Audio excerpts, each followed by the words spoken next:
sir. We about to get up into these top quarterbacks. Now, there was some that was left out. This is a hard list to make for the Big Ten, so I'm not even going front. It wasn't that easy to make. But when did we forget about Aiden Chales? When did we forget about him, and how? Like I don't understand how where we got mixed up with Aiden Chales and why some people just seem to just forgot about the guy, right? I mean, it is what it is. I did. I mean, he can't, when he transferred over from Oregon State and went to Michigan last season, it wasn't the best. It was first year, it was their first year, and the Big Ten. I mean, you can argue that it was his freshman season because I mean, what he played, what 4 or 5 snaps or something like that in the Pac-12. You know what I mean? And he threw for 2,415 yards, had 13 touchdowns, 11 interceptions, and he completed about 59% of his passes last year. That's neither here nor there, and that's not the prettiest thing. You could say, him and Dylan Raiola was like he was under the radar, like wasn't as popular as Dylan Raiola, but they got a lot of similar stats. And I mean, he did play against some he played against Illinois, which was a good team last year. Brent Bielema's team was good last year. And Aiden Chales, I mean, he put up 256 yards against them. He had 2 touchdowns and no interceptions in that game against a well coached Illinois team. And I must say that's great. And the same thing in the Oregon game. Now, in the Oregon game, he had 12 rushes for 29 yards in that game, and he threw for 154 yards. He only completed 58% of his passes. He was 10 for 17 in that game against Oregon. Ohio State, had 1 interception, 1 touchdown, 167 yards, and he's only going to get better. You know what I mean? And especially under Jonathan Smith up there, and with the offensive coordinator Brian Lindgren, he's only going to get better. He's not going to go backwards this season and all of a sudden forget how to play the quarterback position. That's just not going to happen, people. You know what I mean? So to me, he's right at number 10. And a lot of this, the way that I got this right now is the overall success of the team too. So I don't know if we really don't know what Michigan State's gonna do. We know Jonathan Smith, they usually, a 7-8 win team in the Pac-12, but this is the Big Ten, and you like Michigan State, but they do have a dual threat like Aiden Chales. I mean, let's just call it what it is. The young man can play ball, and he just knows what to do. Um, as far as receivers and everything, the guy stands 6'3", 217 pounds. That's what they got him listed as. So you can probably say 6'2", which is okay, which is not bad. That's not a bad height. That's okay. That's pretty average, I guess you could say, all over. But when you look at the receiving help, they did bring in some new guys there to help out there. So we'll see what happens with this Michigan State team. But for right now, Aiden Chales is right there holding down that 10 spot on my top 10 list. I seen I'd seen Josh Pate do a top 10, and that's what made me. I was like, okay, not gonna get in the comments. I'm a content creator. I also talk about college football. So this is my way of responding to that. You know what I mean? Which, it's off season. So all right. I just wanted to make that clear for y'all. They're like, oh, Josh Pate did it. Yeah, he did, but you know what I mean? I'm just a little different. So shout out to Aiden Chales, man. Let's get ahead and let's keep it moving on this one. All right. So my next one, man, is this is very controversial, and not only even for me, right? But because this is like literally the only game that Justin Martin played in last year for UCLA, but he performed against one of the best pass rusher in the country. You can say all, you know what I mean? You could go ahead and say he was the best all around. Now, he wasn't the best leading with the sacks or anything like that, but when it comes to this Penn State defense, they was just harassing quarterbacks. We seen that in the playoffs, and he had a field day with these guys. He did, man. Like Justin Martin now, he's with Maryland, right? Let me make that clear. Mike Locke got him. Yes, Mike Locke got him. He transferred over from UCLA. He's listed at 6'4", 220 pounds. California kid. He had last year, just to not get one game, 179 yards. He completed 68% of his passes, had one touchdown and no interceptions. And I'm sorry, and he was 24 for 35. 22 for 30 in the Penn State game. His overall was 22 for 35 overall in all the games because he only threw in the Oregon, Indiana, and the Penn State game. But in the Penn State game, he was 22 for 30, right? 167 yards, one touchdown, no interceptions. He completed 73% of his passes in the Penn State game.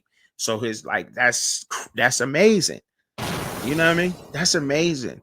And especially when you look at he really did it. Yes, he did that. So building off of that, and it's like UCLA, he was moving on, so they had to go and search for a quarterback, and maybe they was already, eyeing Nico, but they either way it go, they got one, and we'll probably be talking about, I'm sure, because Nico's definitely on this list, in the Big Ten quarterbacks. So, but Justin Martin is a name for sure that we definitely have to be watching because, see, he's familiar with the Big Ten, very familiar with it. He done seen these teams. This is his second year in the Big Ten. He's with Mike Locke in Maryland. He can get the job done. Now, is he a dual threat? You could say, yeah, I don't know. You know what I mean? Because his rushing yards, it does not show up on the stat sheet, but that doesn't mean he's not. Like I said, but I'm telling y'all, Justin Martin is a name for sure that we're gonna have to pay attention to in the Big Ten this year. Not a lot of people's not talking about him. I have no idea why they're not. You know what I mean? I have no idea why they're not mentioning this kid, but I definitely am. And Maryland, we know that they can ball. We know that they can do things and they can get the job done. And not only that, he's with, I forget his name. I know they call him Pep Hamilton is his offensive coordinator, but he spent some time in the XFL with the DC Defenders. He spent some time with them, and he was a defensive coordinator also. So now he's the offensive coordinator up at Maryland. This should be interesting to see what he does because he's used to calling a defense, and now he's a quarterback coach, offensive coordinator up at Maryland with Mike Locksley. So that's what makes this situation even more intriguing to me and interesting to me because now you got a ex defensive coordinator calling the offense with a quarterback who played well against some of the best teams in the Big Ten. Now he threw a couple passes in the Oregon game. He was only 1 for 4, had 7 yards. It just didn't work out that well to, try to get him in there for a couple of plays. In that Oregon game, it didn't work out well. The experiment failed. But it showed up well in Penn State the following week. So, you know what I mean? So let's call it what it is. And he did get in there and throw a pass against Kurt Signetti's team in Indiana. So, and let's just call it what it is. I mean, it was only 5 yards. That's just, I'm not going to sit here and act like it and tell y'all it was 100 yards or it was an 80-yard bomb touchdown that he threw because it wasn't. But still, he's the number 9 guy on my list. Justin Martin is. Let's give it up to him, man. All right. Next up, I got who do I got next? Oh, Dylan Raiola. Yeah, I know. I know some of y'all is really not comfortable, and some of y'all right make it a third down possible. how you got Dylan Raiola at number 8? Well, I mean, I pretty much explained that to y'all and told y'all that his interception ratio, right? I mean, Pate had him at 6. I got him at 8, 2 spots down, right? That's not a big deal. He's a sophomore quarterback. he is coming in with experience, and I do like Matt Rule. I like what Matt Rule has to offer. I do. I'm rooting for Matt Rule in Nebraska to really get this thing going. Um, he was forcing the issue, trying to get to win games that are just going to probably come to Nebraska this year and the following year. I do think that Nebraska will be successful. I do. I honestly do, because sometimes it takes time to build. You just got to build on things. And he was forcing the issue. And a lot of those interceptions, to me, those 11 interceptions that he had, and he could have been higher on my list, but believe it or not, there is some quarterbacks in the Big Ten. There is some good quarterbacks, and y'all gonna see. But I just feel like Nebraska's one of those teams is just gonna have to take their time to build up to get to that point. And it seems like the Cornhuskers fans, I don't got the temperature, because I don't, make a lot of Nebraska Cornhusker, content. So I don't really have the temperature of the fans and where the fans are right now. But I can only admit, it seems as if they're content. They're like, okay, we know we're building up to something right now. Like, we're going to, make the college football playoffs. It just takes time to get there. We know Dylan Raiola was what he threw for 2,819 yards, completed 67% of his passes, had 13 touchdowns, 11 interceptions. And when you want to look at key games last year, like the Ohio State game, 21 for 32, completed 66% of his passes that game, had 152 yards in the air, threw the one interception. Like, you know, and that was, roughly like what's going on. The Indiana game, it was a horrible game, but even still in that game, he threw the ball 44 times. He was a true freshman. He was a true freshman. He threw the ball 44 times.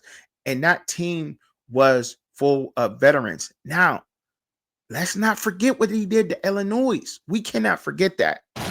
We can't forget what he did to Illinois. He played very well against Illinois. Yes, he did. And he threw what he was 24 for 35 in that game. He threw for 297 yards, had 3 touchdowns, only 1 pick. And that's an outstanding game versus and they were all like juniors, and that a lot of that team is coming back.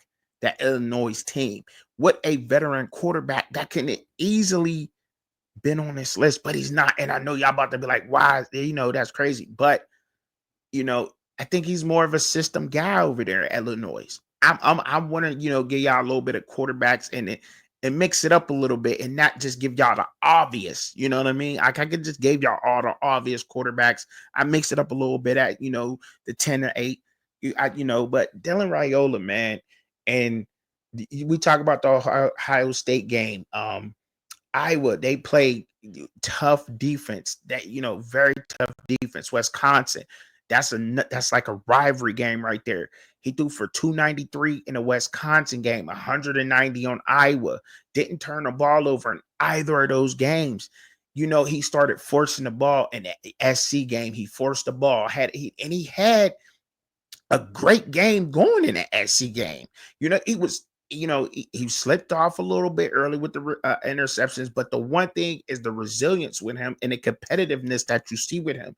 He has all the arm traits, and I just really like what Dylan Raiola, and I like what Matt Rule is doing over there in Nebraska, man. I'm telling y'all, I couldn't be more pleased to see what they're doing over there. And what's his name? The offensive coordinator is Dana Hallsgren. I can't pronounce his name. Forgive me if I'm getting it wrong, but they're doing some fantastic things. They're not, and now they called upon him a lot last year to get it out the way. Right? Let's go ahead and get these bumps and bruises out the way. The best way to learn sometimes is to throw him in the fire. And this year he's at 8 because it's like, okay, he's number 8. If he surprises me and he goes further, and believe me, I do think that he can be in the top 5 in the Big Ten, I'm happy for him. And Cornhuskers fans, they seem to be great, and they seem to be content what they're doing, man. Really, really. I must say, You got to give it up to what they played very conservative against Colorado, but that was one of his earlier games. But as it got rolling, man, I mean, the kid was averaging 35, passes a game at least. Throwing for 38, 44 attempts, 27. He was just all he was letting it go. He was letting it go all season long. Matt Rule believed in him and he showed it. He really showed what he believed in him. And I look at number 8. I don't think you could play with Dylan Raiola being there, man. I just don't think so. My next quarterback and next up. Let's see who we got, man. All right. So, yes, sir. Yes, sir. I got him up there. I had to put Bryce Underwood, but I don't got no film, so I had to go ahead and I had to get the high school film out for y'all. So, I mean, Bryce Underwood, he's there at number 7 on the list. Michigan is going to be a successful team in the Big Ten, and I'm gonna break this. I'm gonna make this very simple for y'all. Sharon Moore is suspended. He's going to be suspended, but I think Michigan's defense, they're just not going to miss a beat. He's a great coach. Um, a very great coach. And Bryce Underwood being one of the best quarterbacks coming out in this class. Michigan got him one.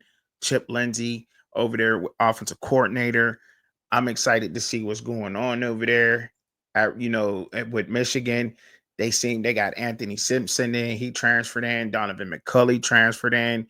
And they still got some guys in Jamar Browder, a freshman wide receiver, supposed to be like that. Can't wait to see what's going on. But I mean, Bryce Underwood, all he has to do is just take care of the ball. They retained a lot of their guys now, whether they had starting experience or not. But that defense is going to be right back where it is. And you know how they like to do it. They like to run the rock, play great defense.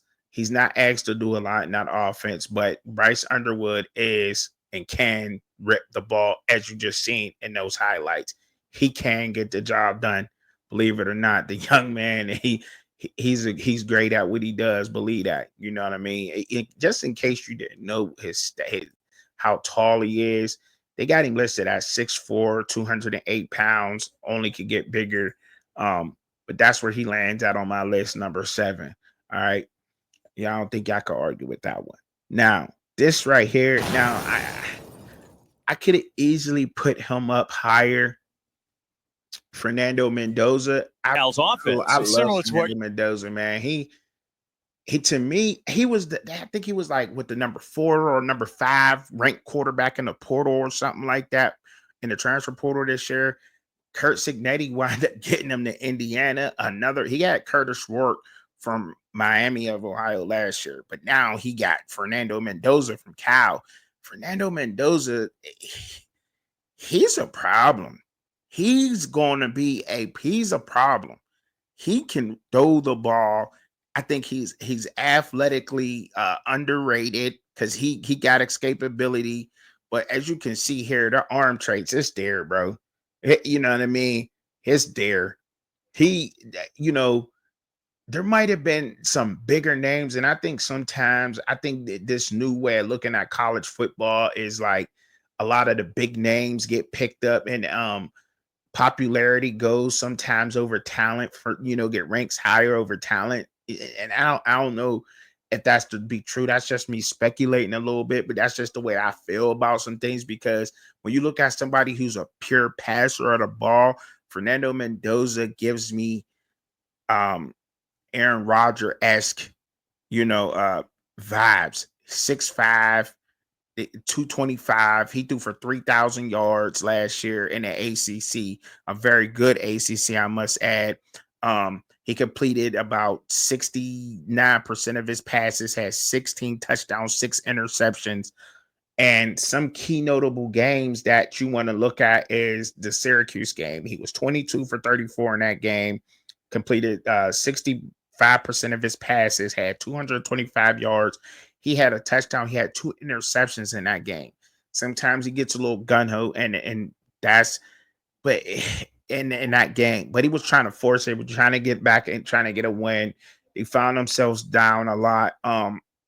Pitt, I believe Pitt was they had a good defense. I think that Pitt, I don't think Pitt is over the top good offensively, but I think their defense is okay, but their offense just seemed to just couldn't click. He threw for 272 on Pitt. He was 27 for 37 in that game. His numbers show up. He had completed 73% of his passes that game, 75% versus Oregon State, 71% versus North Carolina State. The kid versus Miami, that game, he only had 2 touchdowns, had an interception. He was 11 for 22 in that game. It was hurt. I mean, everybody bombed on Florida State, so I don't really want to, give them too much. Versus Auburn, though, he was 25 for 36. Was an earlier in the season game, completed almost 70% of his passes versus Auburn.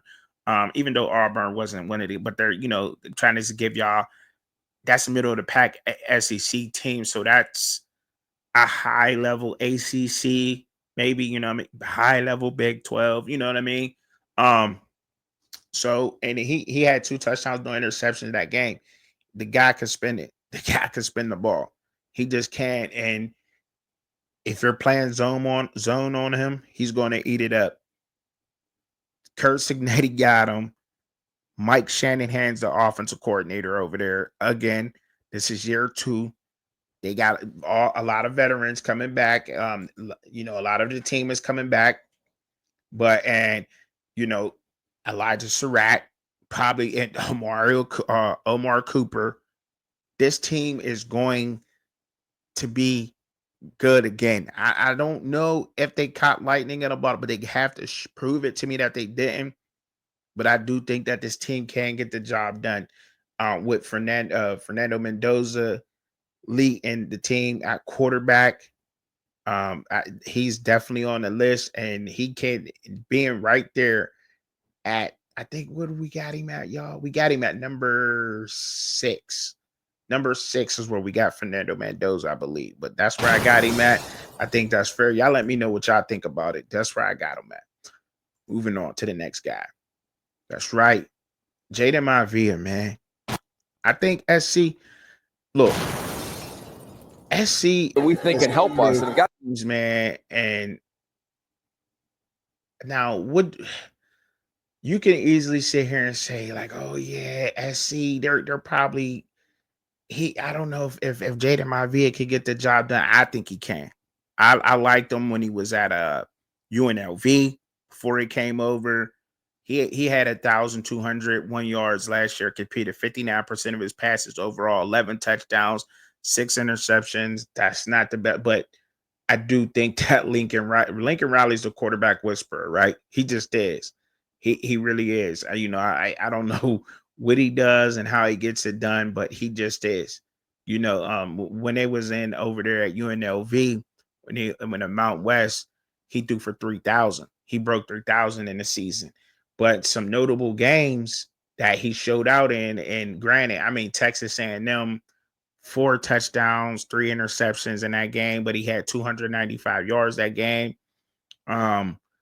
He's asked to throw a ball a lot against Notre Dame. Completed 27 out of 49 of his 49 pass attempts. He had 360 yards versus them, 3 touchdowns, 2 interceptions in that game. And that's Notre Dame, and they went on to do their thing, and he didn't start a lot. I think it was banged up a little bit. I don't quote me on that because I didn't follow SC a lot, and him particularly, but he can get the job done. And just a couple of games that he did play last season, and I believe it was 1, 2, 3, 4, 5, 6, and 7 games. And 2 of those games, he had showed no passing stats in, none whatsoever. Only came in to run the ball. And that was Wisconsin and Rutgers. He came in and run the ball in those 2 games. And I mean, in 5, so we can say 5 games, he actually threw passes in. He wound up with 1,000 yards in 5 games. So when if you kind of judging it off of that like that, and the fact that he's with the quarterback whisperer Lincoln Riley, and SC is due for a comeback, and that's why he's sitting at number 5 on the list because SC is definitely with Luke Hart, uh, the offensive coordinator over there. He's due for it. They're definitely due. I mean, Luke Hart, quote, don't I think he got over 30 years experience, very experienced, and we know what Lincoln Riley could do. So yeah, Jada Maivia, man, for sure. Up at SC, he's gonna be number 5 in the Big Ten for me. Y'all let me know what y'all think about that one. All right. So now we getting down to the nitty gritty. And this is where it got real tricky for me at. It got real tricky for me. Hey, this is a special prospect. This the spring game film, for y'all to even try to look at remotely. But I like Dante Moore. I do, man. I don't think he really got a fair shake up there at UCLA in the game that he had went into. But I will say this, I do think that Dante Moore can get it. And I have a lot of respect for Dante Moore, right? Because you go to UCLA, things really don't work out for you. As a true freshman, you transfer over to Oregon to sit behind Dylan Gabriel, learn the game, learn that, and took his time. He could have transferred somewhere else. Somebody else, I'm sure, probably would have grabbed Dante Moore from Dan Lanning, but he stayed with Dan Lanning and up in Oregon, and he said, "I'm going to come back. You know what I mean? I'm going to soak up all the knowledge that I can from Dylan right now, and I'm gonna play. I'm gonna come back and I'm gonna play the game." So that right there, I respect him for. I definitely respect him for that.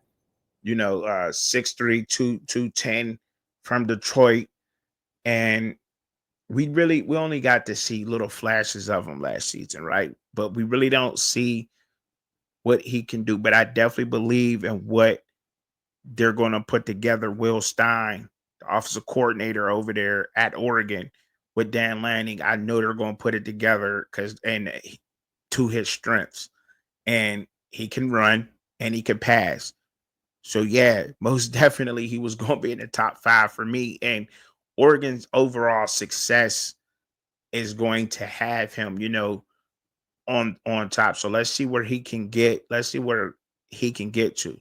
Right now, being a junior, going into his red shirt junior season, I believe, or don't I believe that's what it is. I don't, I believe that's red shirt junior year or sophomore year, however you want to put that, because he redshirted his true freshman year, and technically last year would have been a red shirt freshman. So I don't know how they count. So it's all over the place. That's why I said junior season to me. Third year junior season supposed to be however it go. But yeah, Dante Moore, he's on that list, and that's where he sits for me at.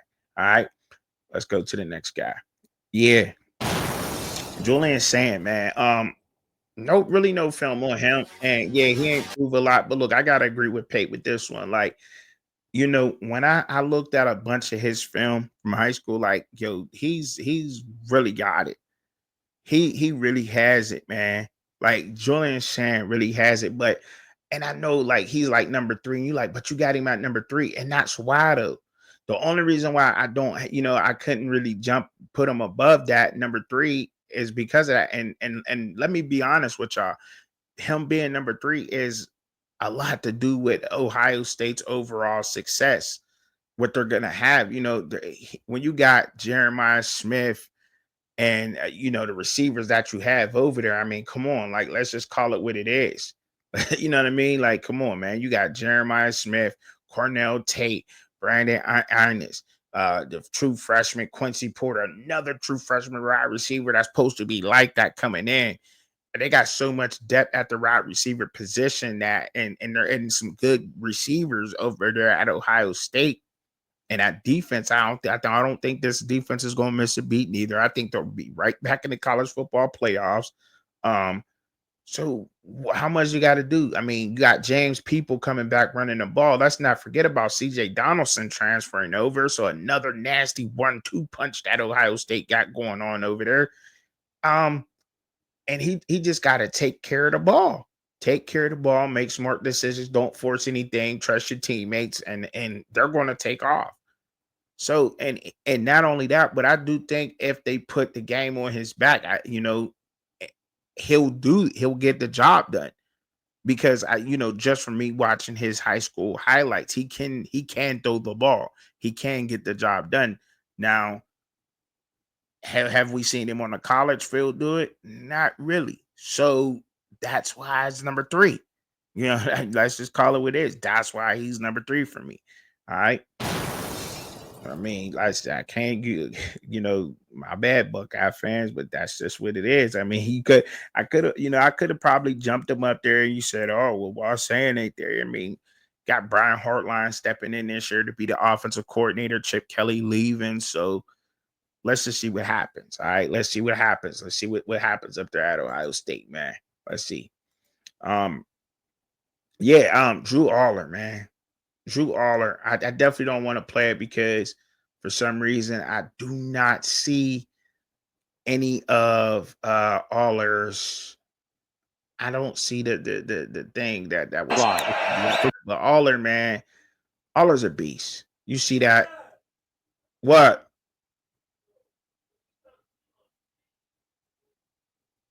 Aller's a beast. He's just a total nut, man. Really good, man. And I couldn't put him at number one. I just couldn't.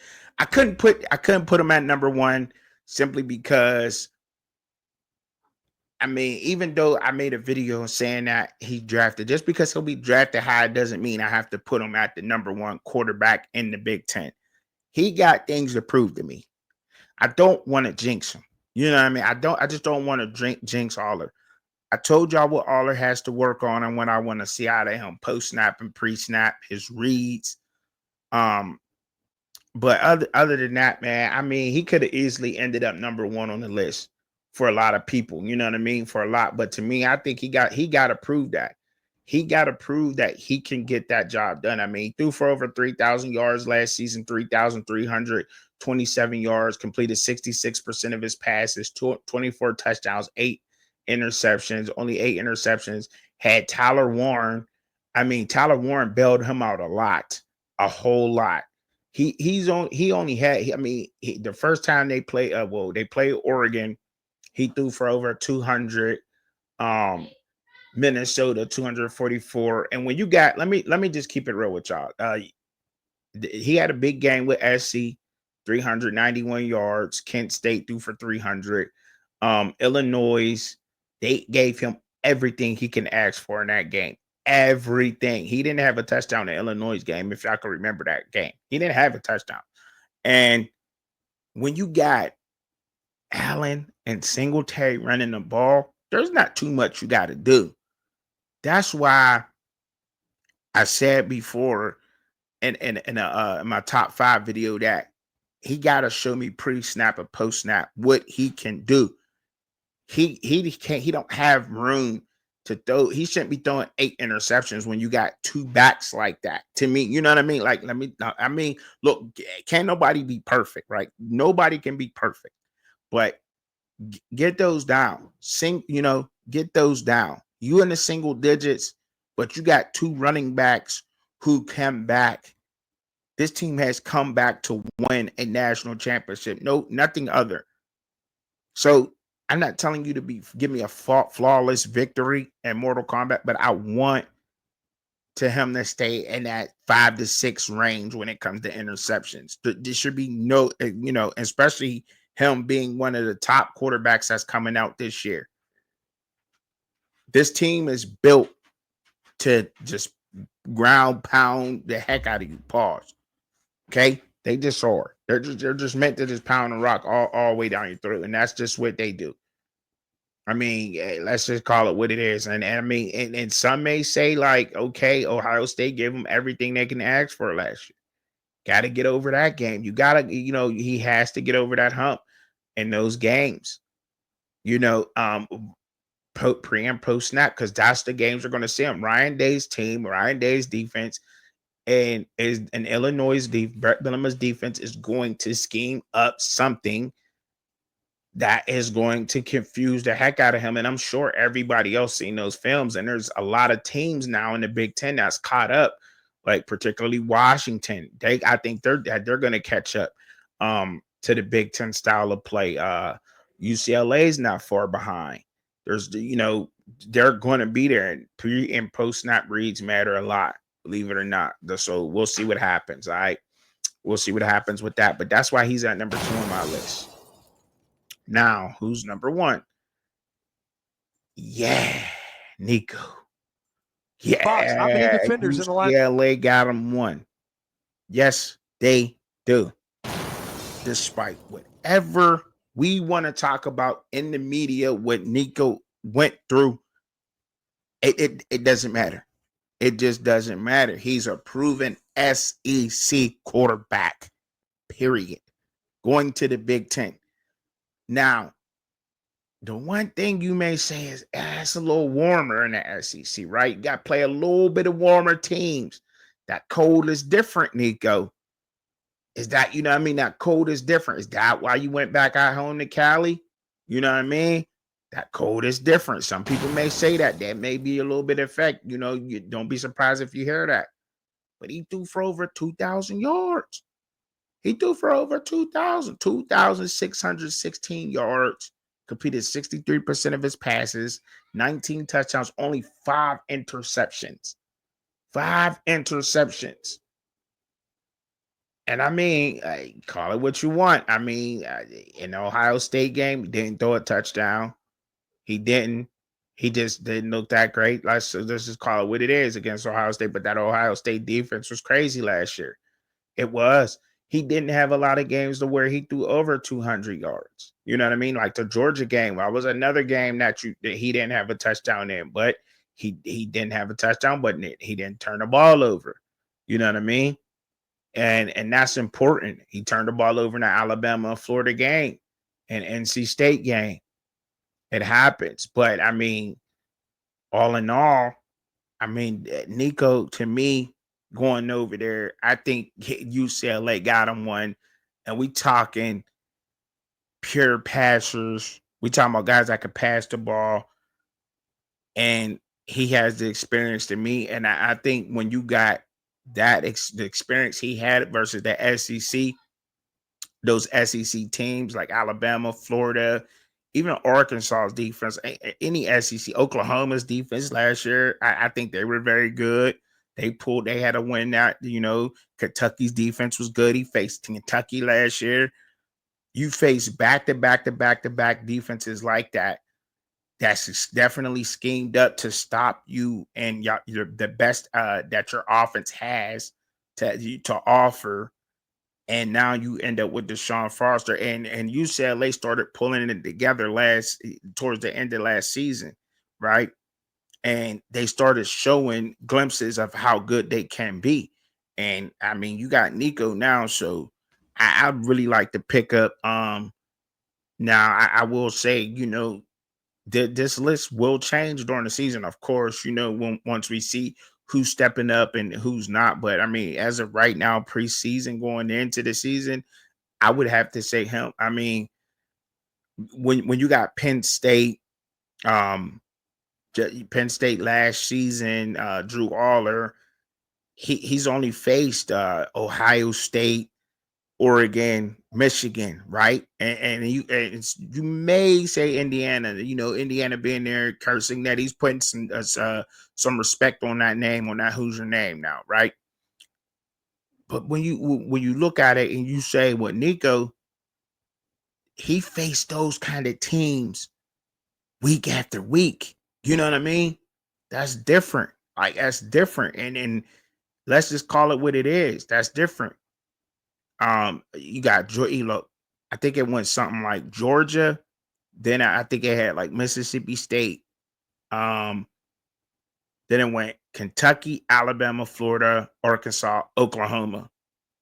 Or Oklahoma, Arkansas, Florida, Alabama, Kentucky. In a row.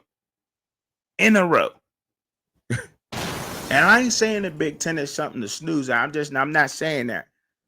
But I'm just saying, like, in a row, those are the teams that he had to face in a row. And I mean, that probably was one of Tennessee's light schedules. Let's just call it what it is. That was pretty light for Tennessee. All right. That was one of the light years. Well, I think it was their heavy year because they had Alabama. You know that's that when you got Alabama when you in the East, but I don't they ain't no East West no more really. So, but normally when you got Alabama on that side, when you're in the SEC East, and you got Alabama. That's one of your tougher years. But I mean, the SEC, the teams or the competition, the level is just stays what it is. But yeah, man, that's my list. But I mean, y'all let me know down in the comments what changes you would make. I'm sure a lot of y'all saying, "Where's Washington's quarterback at? Where's where's Rutgers quarterback? Where's Ethan Kamanis? Where's he's at? Where he at? I mean, I like him. Yeah, 18 touchdowns, 7 interceptions. I think that Rutgers quarterback is going to be very serviceable. Believe it or not, I really do. He's another guy. I think that going to be serviceable. I left Preston Stone off the list. I think Preston Stone. Look, man, Preston Stone was supposed to be one of the best quarterbacks in the country last year for SMU. It just didn't happen. Wound up losing his job. The season before that went off. Okay, group of 5 guys, you know what I mean? Whatever. But he was supposed to be one of and now going up there and playing at Northwestern with David Braun, I think can change a whole lot. A whole lot. The offensive coordinator up there, Zach Lawan, I think, or something like how you pronounce. I can't pronounce it last name. I think that's how you do it. Zach Lawan. Going up there to Northwestern, I think that's another one that we might have to watch out for. So that's what I'm saying. Like, I think the Big Ten, when you look at the quarterback position in the Big Ten, and it's not about that. The Big Ten, they what your running back look like, what those trenches look like. The game is won and lost in the trenches, for sure.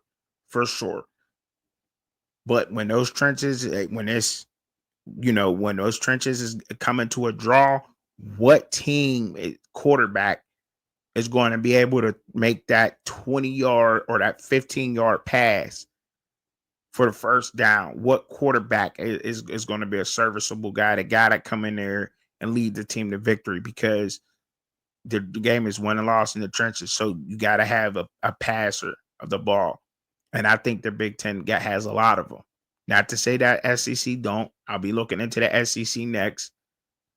But for sure, right now, I think the Big Ten is going to be a problem. A lot of exciting football for me. Um, I think that's America's conference this year. We know the SEC is always going to be lit. We know the Big Ten is too, right? Um, but I'm telling y'all, I like what I see right now at the Big Ten. Y'all let me know what y'all think, man. Peace. Appreciate y'all tuning in, man. Like, share, subscribe.